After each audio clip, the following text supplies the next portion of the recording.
Do we have to forgive the unrepentant? April 7th, 2025. Forgiveness is one of the foundational pieces of Christianity, so it's important we get it right. None of us stand a chance at the judgment without forgiveness, and as those who are so utterly dependent on forgiveness, we are bound to practice it toward others.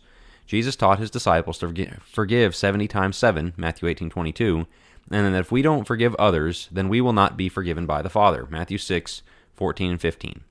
But what about when the offender doesn't ask for forgiveness? If they haven't had the chance to confess their wrongdoing and apologize, must we forgive? If they show no contrition, are we still to forgive? Or could it even be wrong to forgive before they come around?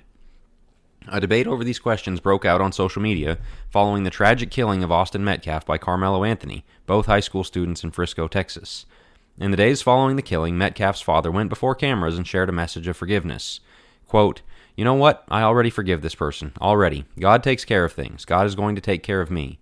God is going to take care of my family." End quote. Some insisted this response is exactly what Christ commands of us. Others argued that Mr. Metcalf's statement dishonored his son and showed a skewed sense of justice. We've seen similar quotes from bereaved family members of victims before, but this question of whether and when to forgive isn't just an issue for high-profile cases. Anybody who's ever been mistreated by another has been faced with this question. Do I forgive even if they aren't sorry?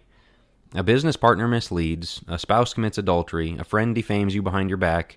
Whatever the situation, when the hurtful action happens, we need to know what to do. Many will say that since God forgave, we must forgive too. They might add that forgiveness is for us just as much as it is for them as we let go of the grudge that poisons us from within. Is this correct? It all depends on our definitions. If by forgive one means clear them of all wrongdoing, then no, we should not attempt to do that. On the other hand, if we mean forgive as extend an offer of reconciliation, then we should absolutely forgive. To illustrate the idea, picture the offender and the offended on opposite sides of a room divided by a table. The offended person holds an index card with the word forgiven on it. By God's commandment, he cannot stuff that card in his back pocket and refuse to come to the table. But neither can he cross the table and stuff it in the offender's pocket, forcing forgiveness on the offender whether or not the offender wants it. What God requires of us is to come to the table and place the forgiveness card on it.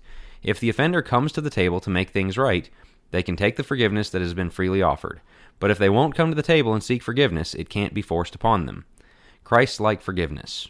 Why can't we preemptively forgive? Because we must operate as God operates. Jesus said, "Father, forgive them" on the cross, Luke 23:34, but that phrase alone did not absolve anybody. They had to come to him for forgiveness, and by God's grace, many of them did exactly that on Pentecost, Acts 2. The forgiveness was extended, but the process of forgiveness wasn't completed until men came to ask for it. If we withhold forgiveness, we're obviously not being Christ-like. But if we declare the offender forgiven before God even has, then we're setting ourselves up as more gracious than even he is, a beyond precarious position. We also hurt the offender by granting them a resolution to the situation that is not in order. Giving them grace blesses them. Giving them a pass does not. To summarize this whole concept, we can't forgive something God hasn't forgiven, but neither can we withhold forgiveness when God has given it. So, we must extend forgiveness and be ready to give it should the offender seek it, lest we lag behind God's forgiveness. This is what some mean when they say we must forgive right away, though I believe extend forgiveness is more precise than just saying forgive. As is so often the case, the option that sounds the nicest and most loving needs a closer look. But, as is the case equally often, overcorrecting and refusing to forgive can't be our posture either. Each case is complex and full of its own hurts and complications, but the overarching principle is simple. Love as God loves, forgive as God forgives. Thanks for listening. Go to jackwilkie.co to make sure you're a subscriber to the email list, and if you would like to support my work there, you can become a paid subscriber and get digital copies of a few of my books included as a token of my thanks.